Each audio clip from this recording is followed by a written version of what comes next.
Now, the weapon fashioned against Peter Obi is Atiku. I repeat, the weapon fashioned against Peter Obi is Atiku. Atiku is working for Tinubu. Alhaji Atiku Abubakar is working for Tinubu.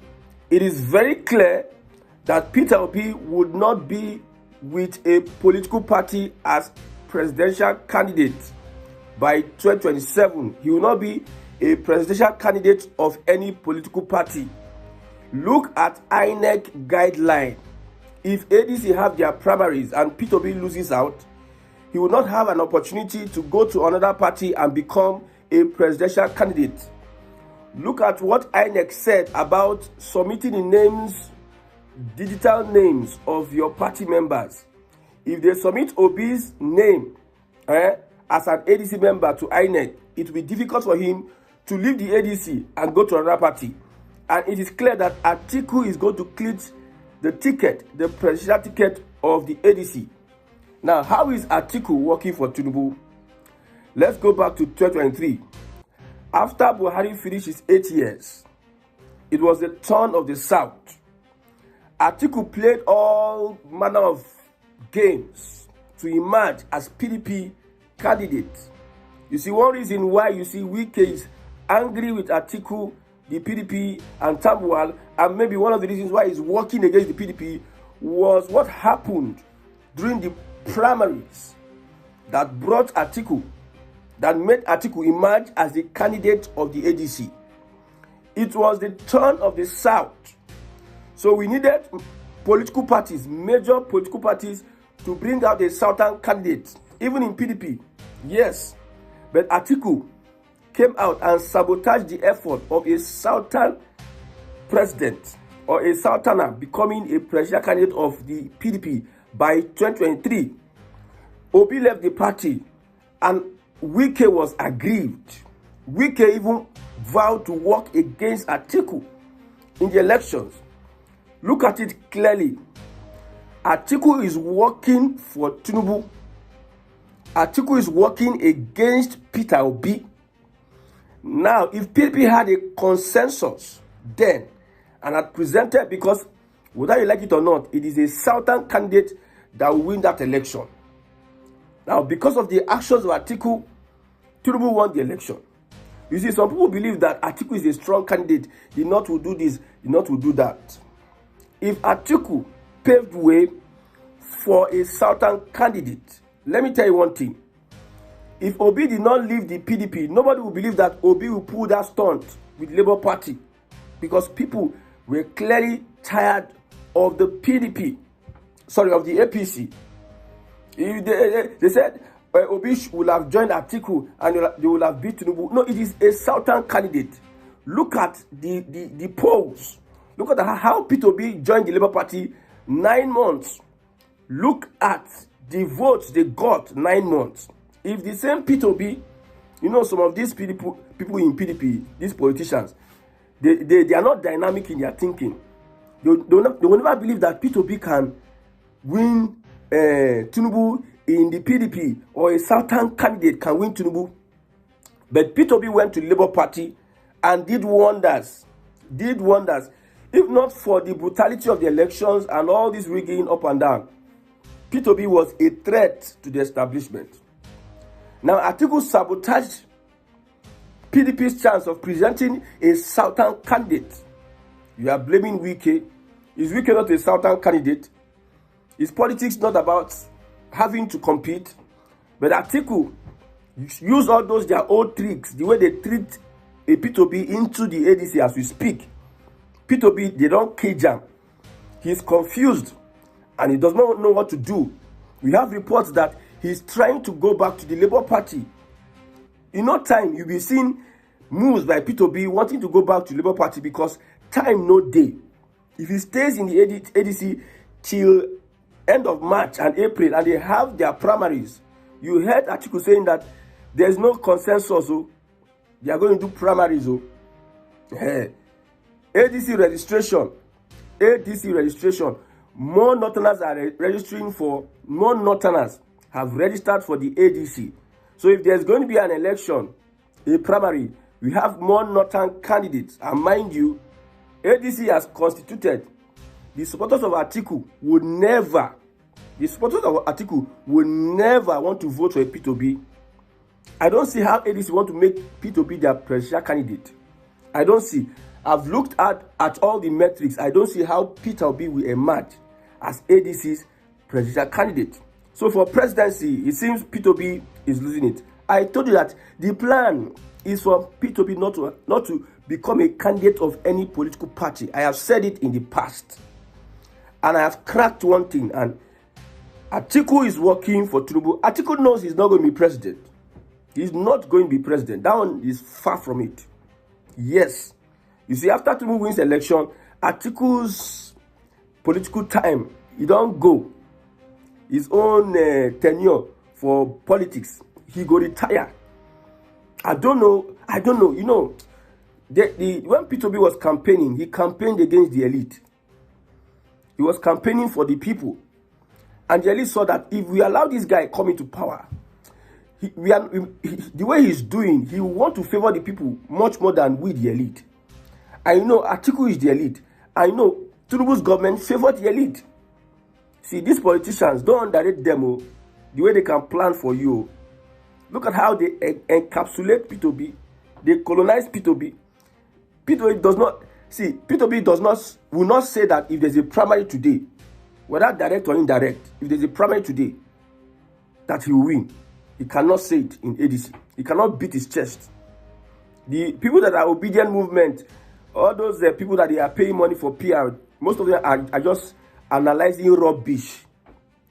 After they analyze, just look at what happened in Abuja. It was the obedient movement that, because they had a person, a candidate, it was 80% or 90%, it was the obedient movement that was pushing for campaign and mobilization for that candidate, not the ADC. Atiku just went with Obi and went to leave the man hand up. Atiku and other people in the ADC, they did not get involved in that political process as if they are the ones, it's ADC that is contesting. They left it for the obedient movement. It tells you a lot about what is going on. The conspiracy, you will not believe, people will not believe that Atiku is working for Tinubu. I've said it.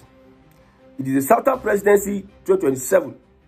However way, if Atiku emerges as the candidacy of the ADC, we are all rooting for Tinubu, whether he is perfect or not. Because there's no person that can fix Nigeria.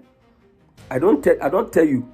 It is for us to consolidate Southern Nigeria. If it is Southern Nigeria, it is easier to fix Southern Nigeria. But there are not so many complications.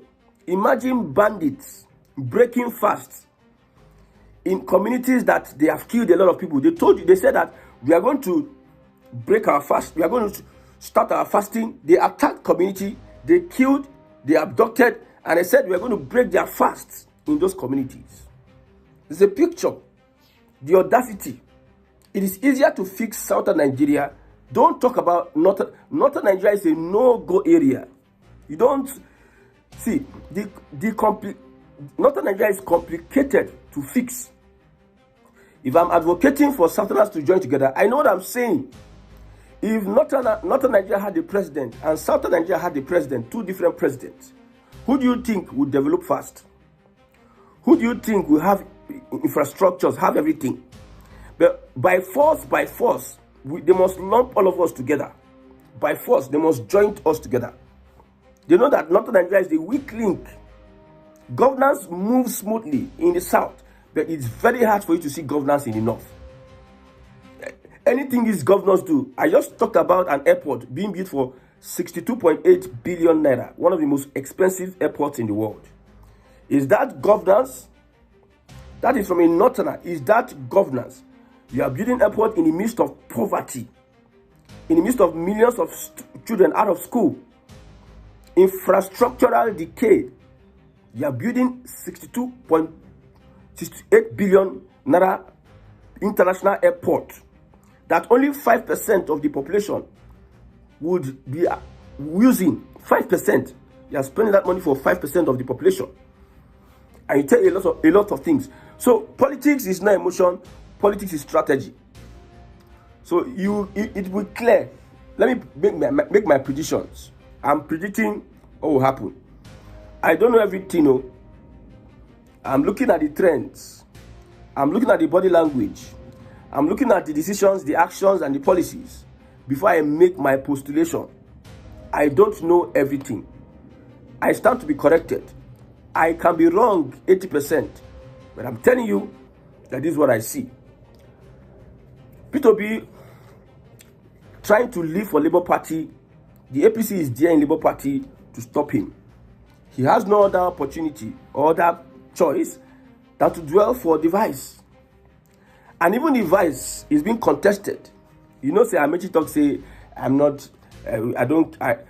when we left PDP to join the APC, to form the APC, we are talking about a zoning, north and south, north and south. Why will I join the ADC and now jettison north and south? That it is the turn of the south. Amechi is saying it is the turn of the south in the ADC. That is going for presidency. It's not going to be play second fiddle. But some people are lobbying for Amechi to play second fiddle. Some people are lobbying for Amechi. It is likely you see an Atiku Amechi. Atiku is just there to just scatter everything. Scatter everything. And I don't know whether it's working. See, but one thing I'm very sure is that if Atiku becomes the presidential candidate of the ADC, he wouldn't go nowhere. That will be the end of his political career. You don't know Tinubu. You don't know Tinubu. Should be small thing when Tinubu show Erufai. They are running helter-skelter. Small thing when Tinubu show Malami. Even the former NNPC chief, Melekiari want to when he retire or when he stops being the MD of NNPC, he wants to go and become governor. Tinubu is telling them, no, it is my kingdom. I cannot allow you to do anyhow. If you want to, I told you that Tinubu is building a political empire. That him alone determines who become this and that. I'm telling you, if Atiku has any plan with Tinubu, he knows that Tinubu will use him as a second fiddle. He knows that his time for become president is over. Then he should be used to sabotage other people's or his greed. I'm telling you, whether intentionally or unintentionally, consciously or unconsciously, Atiku is sabotaging the efforts of a Peter Obi. The greatest enemy of Peter Obi is Atiku. Let you go and write it down. I don't want you to believe me. I don't want you to don't even believe me. But the handwriting is on the wall. If you cannot interpret what is being written, go and write it in plain terms. The greatest enemy of a Peter Obi becoming president in Nigeria is Atiku. And I'll repeat it again, that Peter Obi stands a better chance in the APC than the ADC. For those that hate Tinubu, I see you where you did. Me, I join you for that party. I don't hate Tinubu, but I don't like him. I don't like his style. I'm all about governance. If I'm liking somebody, I'm looking at governance. So for governance, Tinubu's style, which is you favor the elite, from the elite, it not sprinkled down to the masses. No, I don't like that governorship style. I like a communist style of government. Communist. The community owns the means of production. The people. You see, democracy that Tinubu is practicing is democracy of the people, by the people, from the people, and for the people. Now, the people in that context are his allies, his elite. That's why he's building an empire. We have his generals. Those ones are the ones that will benefit first. Then if their greed allow it to trickle down to you, it will trickle down to you. That's why I tell you that Tinubu does not have the capacity. It is not in his to give you good governance. Maybe they created a mirage for you and you think that thing they created is good governance. No, good governance is beyond what you are thinking. Now, Edo State governor built one road. He said the bridge is about to build. He said this bridge is dear to the people of Edo. Bridge. Look at Northern Nigeria. Northern Nigeria has one of the finest road networks. Go and check. finest road networks, but people are dying. It is insecure. So with your road network, you see it as a good governance, but you are insecure in that road network. Bandits have taken over the polity. Like in the south here, we have bandits also, economic bandits. There's a particular politician in our area. The politician got into government. I know some people will have not watched to this moment. Some politicians, a politician got into government. He had political power. I will not give you the position. But he came to our area. He started buying all the choice properties in that area. He doesn't care because he has political power. These are economic bandits. Every choice center in our area, the politician will buy it up, build plaza. He doesn't care about you. He wants to take everything. Like the mantra of Tinubu, snatch it and grab it. You take everything. So because he is in Tinubu's political cabinet and he's holding a very, very, very important position, they use their position to buy up. Maybe you have a property. Maybe, I'm just giving analysis. You have a property in a choice area and they convert that property. They will use their position, bully you. See, they will frustrate you into selling that property to them. They use it and build it as their own and for their children. You see how it is? For their children. That is what you call, they will build roads for you, but the good governance is out of it. Somebody build hospital, you say, you don't build hospital, good governance. You build hospital, you don't have healthcare systems that are working. Is it the building that works itself? There's what they call, I don't know why I'm taking my time to tell you what good governance is. Good governance is not building road though, or you build this one. Good governance is how these things that are being built, these systems that are in place, how is it working in favor of the people? That is good governance. So Umahi go build bridge up and down for Ebonyi people, but the bridge is not useful to the people. Umahi go build airport. Airport is not useful to the people, and because you just built airport alone, you are the best governor. Look at how they are deceiving us. Wike is building up and down, but there's no justice. There's no justice for the people. That is good governance. Wike is just building infrastructure up and down, but you as a person, you cannot live your life. There's no justice for you.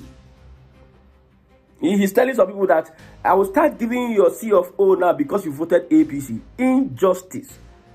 If I tell you that Tinubu does not have the capacity for good governance, this is what I mean. This is what I mean. So good governance goes beyond all these. Somebody wants to do a contract. The bidding process will not be open. They will do it in secrecy. Like the governor that want to build the international airport. That's 62.8 billion naira now.